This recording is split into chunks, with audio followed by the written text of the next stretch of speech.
untuk artikelnya kita ngambil ini apa kayak dakwanya Abah untuk mempersatukan antara pondok sama warga di sini. Betul. Terus yang pertama jadi kita ini butuh biografinya dari Abah sendiri sebagai pengasuh pondok di sini, seperti itu.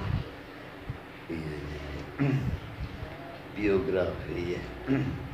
Jadi pertama awal berdirinya pondok pesantren sini itu tahun 99 ya. Jadi udah tahun 2022 ya. Berarti tidak terasa sudah 23 tahun perkiraan. Jadi dalam sistem dakwah mengajak umat, menyatukan umat ya. Kami di sini mengambil dakwah 3 sistem.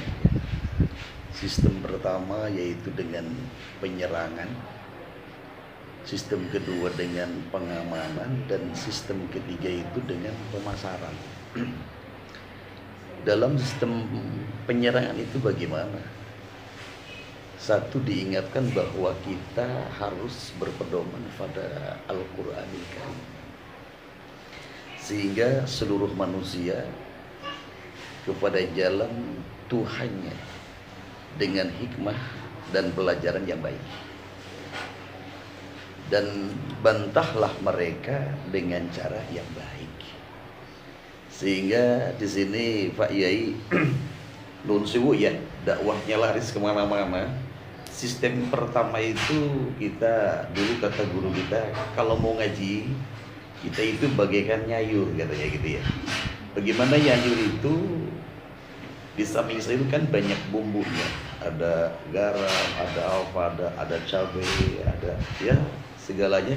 Tapi bumbu terakhir itu bahasa sini itu pecin ya.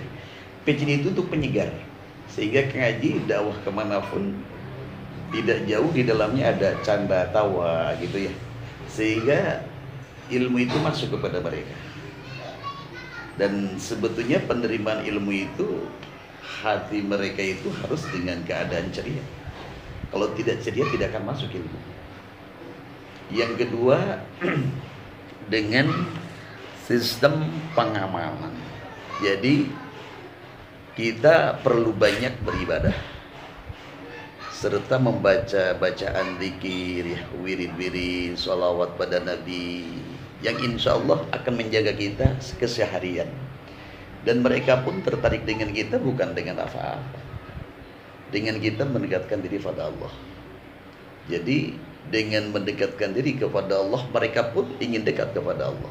Sehingga usahakan kita hidup di dunia yang sekali ini harus sering berkumpul dengan orang-orang yang soleh, sehingga nanti kita insya Allah di akhirat akan berkumpul juga dengan orang-orang yang soleh. Sebagaimana dengan doanya Imam Ali bin Muhammad bin Husain Al-Hamsi ya, dalam Simpul Duro dijelaskan. Di situ penjelasannya bahwa wakrimna bi akrwahil arwahi biliqa'i khairil anami. Ya Allah, kumpulkan arwah-arwah kami dengan sebaik-baiknya manusia, yaitu Muhammad Rasulullah SAW. Di dalamnya adalah pemimpin orang-orang yang saleh. Lah, dengan sistem ketiga itu, sistem pemasaran, lebih dipentingkan adanya kesiapan mental dalam diri sendiri. Jadi bagi seorang dai yang pertama dilakukan adalah menghormati ulama-ulama sebut. Kang Haji, kalau ada acara pengajian dakwah ke satu daerah jauh dimanapun, saya datang bukan ke tempat pengajian langsung, tapi kita datang kepada Kiai Sepuh dulu, minta doa dulu, minta izin gitu ya. Sehingga kita dalam penyampaian, karena dengan doa orang-orang ulama-ulama sepuh, kita kayak gampang menyampaikannya, dimengerti, masuk dalam hati. Sehingga kalau dalam satu tempat mengundang kita satu kali, bahkan sampai berkali-kali. Kenapa? Mungkin penyampainya mereka cocok seperti itu. Lah, untuk selanjutnya Kang Haji sangat luar biasa dengan kedatangan kakak di sini ya, bertanya tentang biografis, pintas saja lah. Mudah-mudahan ada manfaatnya. Dan di dalamnya Kang Haji mendirikan pondok pesantren itu bukan apa-apa. Satu, untuk supaya orang beribadah kepada Allah. Yang kedua, untuk mencintai Rasulullah. Insya Allah tidak akan kemana. Yang kita harapkan adalah selamat dunia, selamat di akhirat. Itu mungkin sepintas saja. Dari ketiga tadi ada sistem takwa. Ya betul. Di sini kan dijelaskan bahwa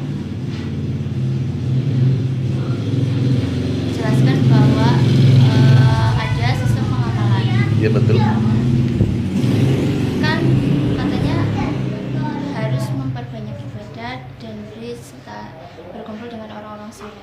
Nah, bagaimana sih kegiatan Bapak dalam mengumpulkan masyarakat?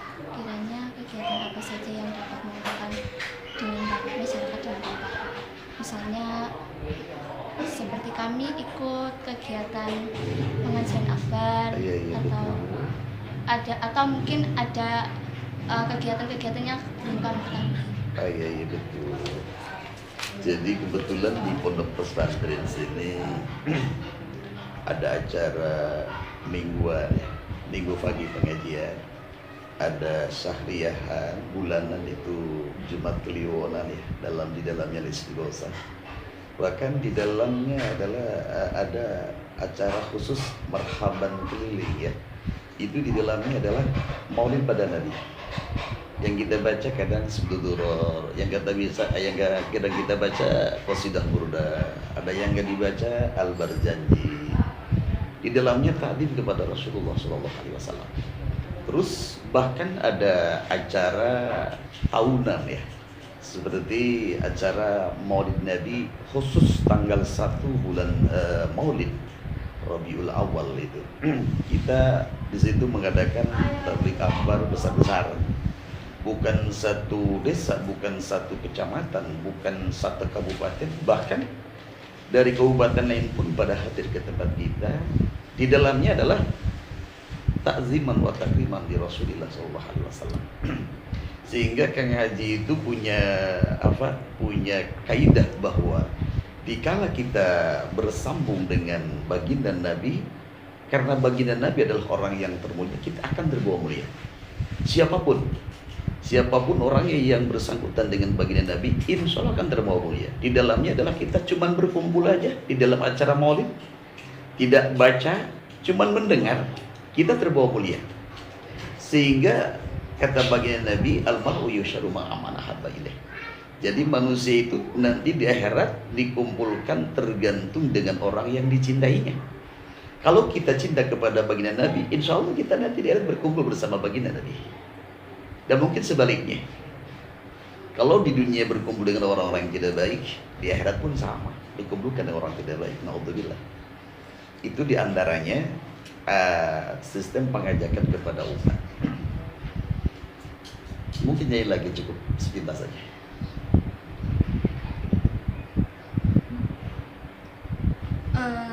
Untuk nanti dimasukkan ke artikel kan kita butuh profil Abah gitu, biografi di mana Abah studinya, ngajinya ke siapa-siapa gitu. Iya, biografi awal berarti ya. Jadi kebetulan Pak Iya itu keluar dari keluarga kecil ya. Kalau di sini keluarga yang tidak mampu ya. Keluarga itu semuanya ada 7 ya. Jadi kakak-kakak dari awal Kang Haji kebetulan terakhir ya. Jadi semua 7 itu semuanya tidak ada lanjutan sekolah tinggi ya. Jadi SD, sekolah dasar langsung ke pondok pesantren.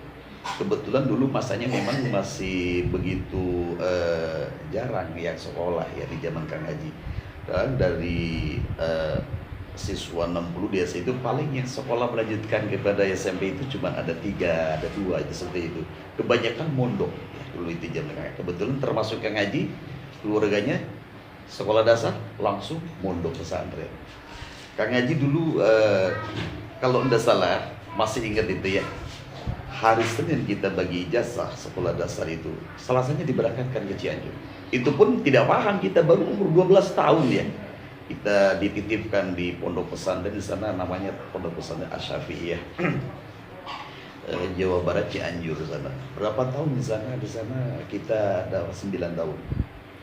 Dan itu pelajaran awal mungkin kita mengkaji ilmu-ilmu agama ya, seperti kita berkuning kalau di sini di bahasa pondok pesantren itu awalan kitab Safinah, Jurmiyah ya, Fathul Mu'in, Sulamul Taufiq itu kita kaji di pondok pesantren. Di dalamnya adalah menjelaskan tentang kaidah fikih untuk bagaimana cara benar ibadah kepada Allah kan gitu.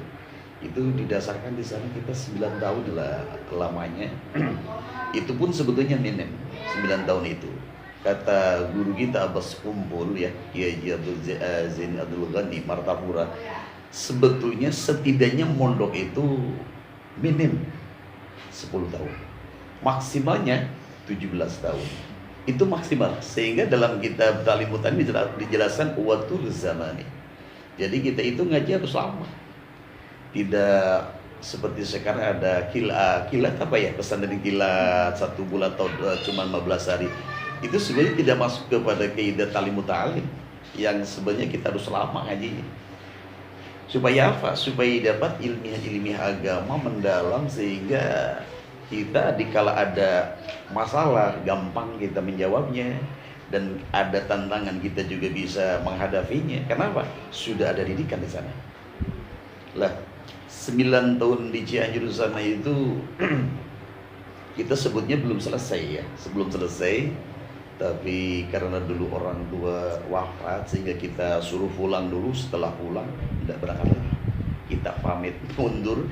Jadi guru di sana udah kalau begitu mukim aja. Persis dulu mukim itu tahun 99 ya, kita dirikan pondok pesantren di sini.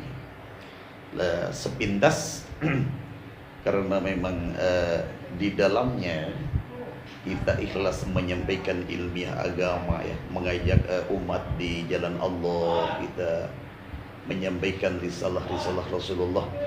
Kata guru kita, dikala kita mengajar dengan ikhlas, insya Allah rezeki Allah yang menanggungnya. Ternyata betul.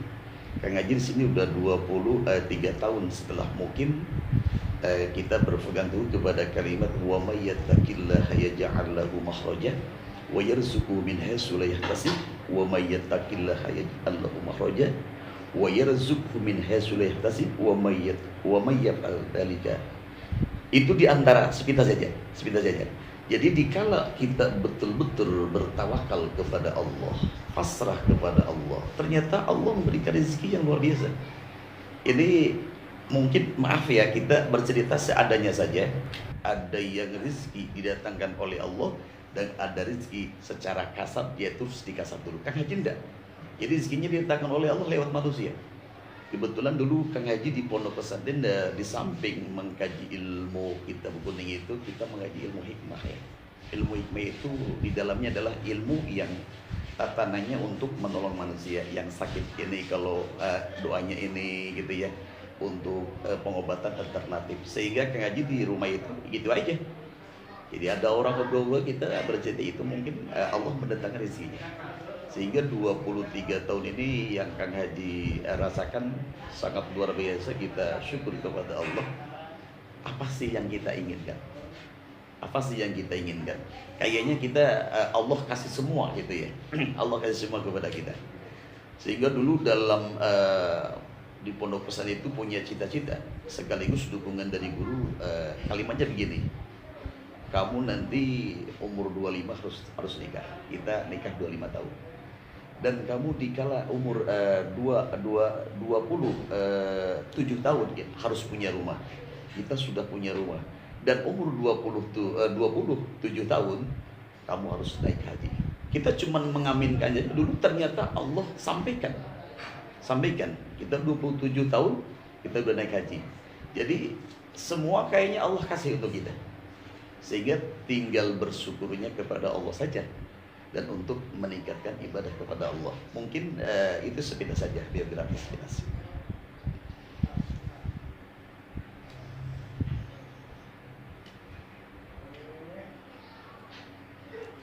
Untuk silsilah barangkali perlu. Oh iya.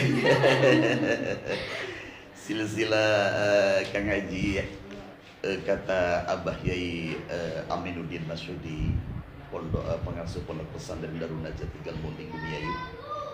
Beliau pernah berbicara sama Kang Haji di sini. Setidaknya kita punya silsilah ke atas itu minimal itu 3, maksimalnya 7.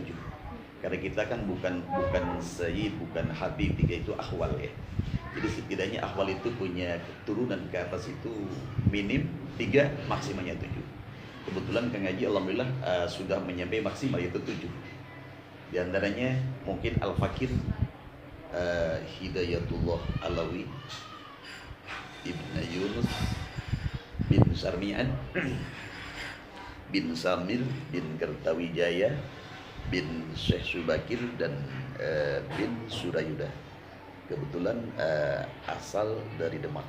Ternyata Kang Haji kalau lihat silsilah itu asal dari daerah sana, melewati mbak-mbak gitu ya. Kalau mbak cuman Banjarnegara ya, dari mana tadi? Cilongo ya, satu lagi dari Cilacap. Kang Haji melebihi Cilacap sana juga. Kenapa dikirim di sini? Itulah mungkin Allah ya. Jadi Abah Kang Haji ya dari Cilacap kebetulan. Jadi desa Karangsari, kecamatan Layaban ya, Cimanggu ya kalau salah ya, Kabupaten Cilacap.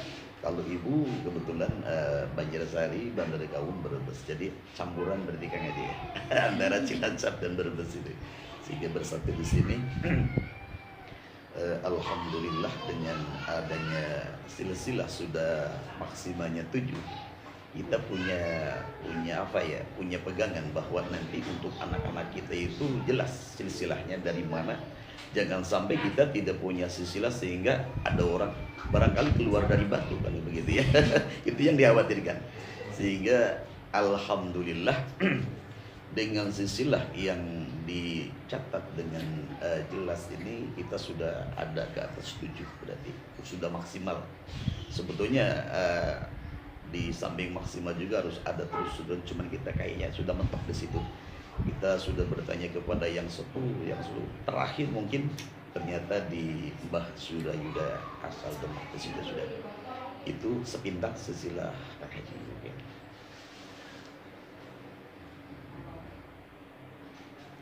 Kemudian untuk guru ngaji yang pertama sekali dulu. Oh iya betul. Guru pertama Kang Haji itu kebetulan Kakanda sendiri. Dulu putra pertama yaitu Kiai Haji Solehuddin Yunus. Lah kebetulan Kang Haji di masa kecilnya diasuh dengan beliau karena dulu di sini ya di pondok pesantren. Dan punya cerita sedikit bahwa dulu Kang Haji katanya ya, Kang Haji nggak ingat saya. Pada waktu 6 tahun di masa kanak-kanak, dikala tidak subuh dibangunkan untuk berjamaah, katanya marah saya. Itu kata orang tua sebelum wafat bercerita. Dan kebetulan dulu guru pertama pun Kiai Haji Solehuddin Yunus itu ngajinya di Cianjur, Jawa Barat pula. Dan pada waktu ngaji di sana Kang Haji mungkin masih kecil ya, belum sekolah. Cuman di Cianjur itu sudah guru beliau namanya Kiai Haji Afifuddin Bustami. Beliau berbicara begini, kata beliau kepada kakak saya. Kang Oleh, namanya kan sekolah ya. Kang Oleh, sebetulnya nanti yang akan menjadikan manusia dan meneruskan perjuangan pondok pesantren adalah adikmu yang paling kecil. Siapa? Hidayatullah. Nah, itu kan kita belum paham. Sehingga tadi cerita awal bahwa keluar sekolah dasar langsung dikirim ke Cianjur, yaitu gurunya beliau. Jadi dari guru dikirim ke guru lagi. Lah kalau berbicara tentang guru, Kang Haji itu mengambil daripada beliau Hujjatul Islam Imam Ghazali ya, bahwa setidaknya kita punya guru itu 40. Setidaknya itu punya guru 40. Kang Haji dalam tulisan yang dicatat oleh santri di situ lebih daripada mungkin 70 ya di situ. Lebih daripada 70 guru yang tercatat itu. Kita tabarukan, ada yang setengah bulan, ya ada yang 1 bulan taburkan kepada guru-guru mulia, sehingga banyak doa ya alhamdulillah tambah berkah begitu. Jadi kalau disebutkan satu persatu kayak banyak ya. Jadi saya ambil aja bahwa kata Imam Ghazali setidaknya kita punya guru itu 40. Kebetulan kita ngaji lebih daripada 40. Dan tadi dicatat nanti lebih daripada 70. Mudah-mudahan dengan banyaknya guru kita nanti di akhirat banyak pertolongan dan syafaat dari beliau gitu.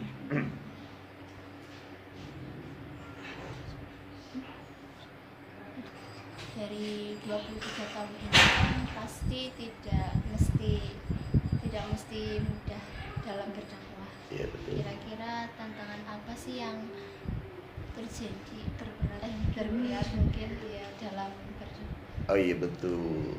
Sebetulnya kalau buat cerita tentang dakwah, Masya Allah kita disebutnya jatuh bangun gitu ya. Awal itu kita dakwah jalan kaki, dan jalan pun masih tanah. Contohnya ke atas sana ya. Jadi maksudnya ke daerah Cilacap berarti kita jalan kaki. Berangkatnya dari sini jam 4 kita sore itu. Pengajian nanti malam pada Isya. Itu bersama santri kita bawa hadroh gitu ya. Dan pulang kadang-kadang sampai sini subuh gitu ya. Karena pengajiannya sampai malam. Terus berut ke sini mulai berubah gitu ya. Mulai berubah jalannya, mulai dibangun. Kita biasanya jalan kaki, kita ganti motor gitu ya. Setelah jalannya lebih bagus sebelum di asral, sekarang kita alhamdulillah kita pakai mobil ya. Jadi sebetulnya perjuangan dakwah itu ada manisnya, ada pahitnya. Dulu ini cerita aja ya sepintas. Mungkin yang ngundang itu salah. Jadi salah tanggal. Yang ngundang itu jelas ke kita ngundangnya bahwa tanggal 2 Maulid ya. Ternyata kita datang ke tempat sana, di sana nggak ada acara apa-apa. Saya tanya, mau kemana Gai? Mau acara apa di sini? Kata, oh bukan tanggal 2 kapan? Tanggal 20. Ternyata yang ngundang salah. Tanggal 20 bilangnya tanggal 2. Ya kita pulang, sedangkan jaraknya jauh, bukan jalan kaki lagi. Itu cerita dakwah ya luar biasa. Ya sebentar lagi kita kalau bercerita sekarang kita sudah manis. Jadi kadang-kadang kita dengan dakwah manis seperti ini kita malah menangis. Kenapa? Kita lihat kepada perjuangan Rasulullah SAW. Cerita Rasul dakwah dari Makkah ke negara Taif, bukannya disambut dengan penghormatan, bukannya disambut dengan minuman, dengan makanan, tapi disambutnya dengan batu. Ternyata untuk negara Taif pada waktu itu dari mulai pimpinannya, anak buahnya sudah disiapkan bahwa dikala ada Muhammad sini kita bunuh saja. Itu perjuangan Rasulullah dibandingkan dengan perjuangan kita kalau dakwah ke satu daerah kita disambut ya, dimuliakan. Setelah selesai pengajian kita makan, kita malu sama Rasulullah. Dan sebetulnya kita belum sampai kepada apa yang didakwahkan oleh Rasulullah. Sebagaimana beliau tadi tantangannya begitu berat, kalau kita tantangan paling tadi yang diceritakan ya lumrah lah ya, kita datang ke tempat tidak ada acara itu udah lumrah lah. Tapi Rasulullah datang ke tempat bukannya disambut, justru malah disambut dengan lemparan batu, bahkan giginya dalam riwayat itu sampai patah itu ya, berdarah. Dan kita sekarang manis dakwah itu, tinggal kita bisanya aja menyampaikan umat untuk ikut kepada Allah, untuk beribadah kepada Allah. Karena sistem dakwah itu memang tidak lain dan tidak bukan kita mengajak kepada umat untuk ikut beribadah kepada Allah. Tidak ada yang lain. Lah Kang Haji di sini belajar sedikit-sedikit sekarang merubah dakwah, tidak seperti dulu kita awal. Lah kita ikut Rasulullah sedikit-sedikit tapi masih belajar. Rasulullah dakwahnya bukan dengan ilmunya saja, bukan dengan tenaganya, tapi pengorbanan dengan hartanya. Jadi kalau akan dakwah kepada satu daerah, Rasulullah berkorban dulu, harta di sana dibagi-bagikan. Kalau kita bukannya berkorban malah dikasih kita. Nah, kita kadang malu kalau begitu. Lah Kang Haji di sini lagi belajar sekarang. Kita coba belikan pakaian untuk umat ya, supaya ya kita bersama-sama beribadah kepada Allah. Ternyata dengan sistem itu sekarang diterapkan, masyarakat tertarik juga sebetulnya. Kita belajar dakwah lewat mal ya, dengan harta. Dan kadang-kadang kita berangkat ke pengajian juga dakwah, kita bekal apa, uang di saku gitu ya. Kadang-kadang kita di sana kasih sama orang yang tidak mampu. Kita ikut mendaladani Rasulullah SAW. Itu sepintas saja. Pertanyaan selanjutnya terkait tadi kan sistem dakwah ada penyerangan, pengamalan, serta pemasaran. Iya betul. Nah, dari hal tersebut kan sekiranya masyarakat pasti memiliki banyak pertanyaan. Iya. Untuk menjawab pertanyaan-pertanyaan tersebut, misalnya pertanyaan-pertanyaan dari masyarakat,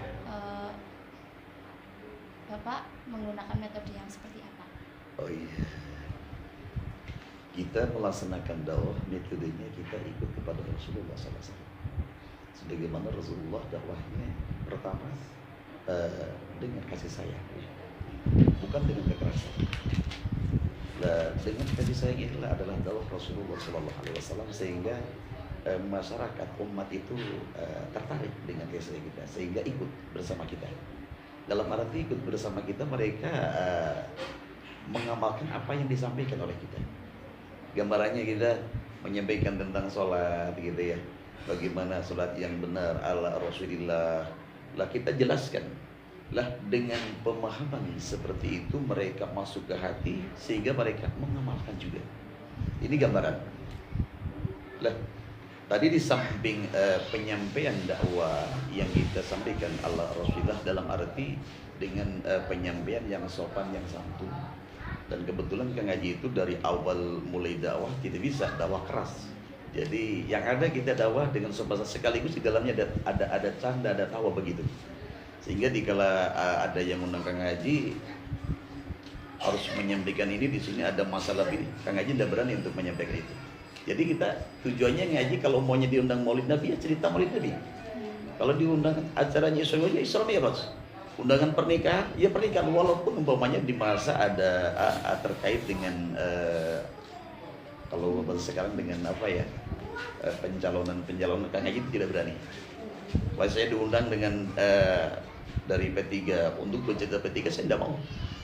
Saya ngaji aja, sehingga masuk ke mana aja. Jadi nggak satu yang undang. Sehingga dulu dikala ada acara pengajian P3, Kang Haji masuk ke P3. Ada pengajian Golkar, masuk Golkar. Jadi diundang terus. Kenapa? Memang tidak kesana kesini, kita tengah-tengah aja. Sehingga dengan penyampaian seperti itu, ternyata masyarakat itu menerima dengan baik. Jadi tidak terlalu jadi imbang antara. Iya betul. Dan kebetulan dulu ada wasiat dari guru pula sebetulnya Kang Haji. Jadi sudah nanti dikala mukim tidak usah berpolitik. Dalam arti apa? Bahasa Sundanya begini, kalau masuk politik nanti divaliter. Dalam arti jatuh begitu kalimatnya ya. Jadi politik itu nanti divaliter. Dalam arti ya ngaji aja, nggak usah berpolitik. Bukan kita melarang berpolitik, memang Islam harus ada berpolitik, tapi untuk penyampaian. Jadi sudah kita bahasanya netral, tidak ada di mana-mana, tapi ada di mana-mana, begitu aja.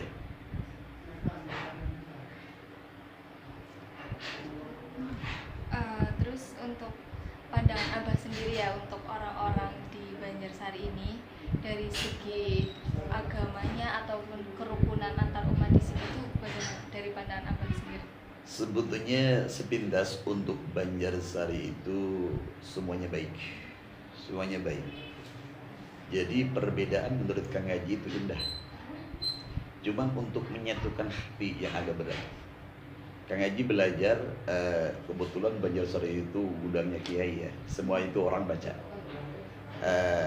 Dari sekian banyak kiai itu, Kang Haji dulu pernah dikala ada acara syahriyahan di Jumat Kliwon, setelah istighosah kita adakan pengajian tapi bergilir, semua kiai se-Banjarsari kita undang satu-satu untuk mengisikan Maidah Hasanah. Dari jumlah kiai 40 itu yang mau hadir di acara istighosah Jumatul mengisi tausiah dari 40 paling 5 orang, yang 5 kiai yang masuk. Yang lain itu tidak mau. Alasannya saya juga butuh barokah, bukan Kang Haji aja yang butuh barokah. Ternyata setelah diteliti, oh iya, urusannya hati berarti. Hati itu yang sangat sulit.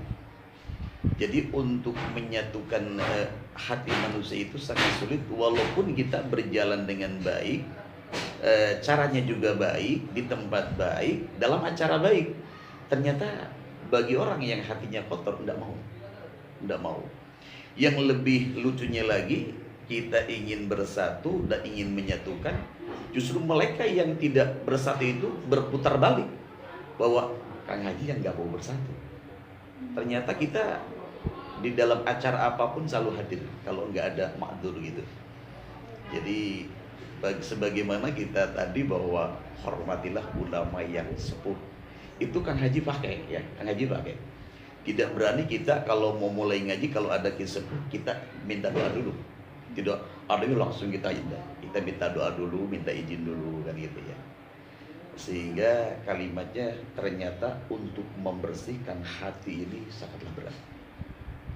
Ini Kang Haji lagi belajar husnudzon kepada siapapun, baik itu yang tidak baik lah sudah kita sudun aja. Kenapa? Itu perintah daripada Allah, sekaligus perintah dari Rasulullah. Dengan husnudzon kita, insya Allah hati kita akan bersih. Ternyata kaidah menjelaskan bahwa pandangan kita itu tergantung salah sangka hati kita. Kalau kita memandang kepada seseorang, kepada kebaikannya, insya Allah kita akan baik dan cinta kepada dia. Tapi jika kita memandang kepada ketidakbaikannya, mungkin yang muncul bukan mahabbah, bukan cinta, tapi yang ada permusuhan. Sehingga kita belajar baik, lihat kepada orang itu kebaikannya saja, jangan melihat kepada ketidakbaikannya, sehingga hidupnya tenang, berjalan dengan baik.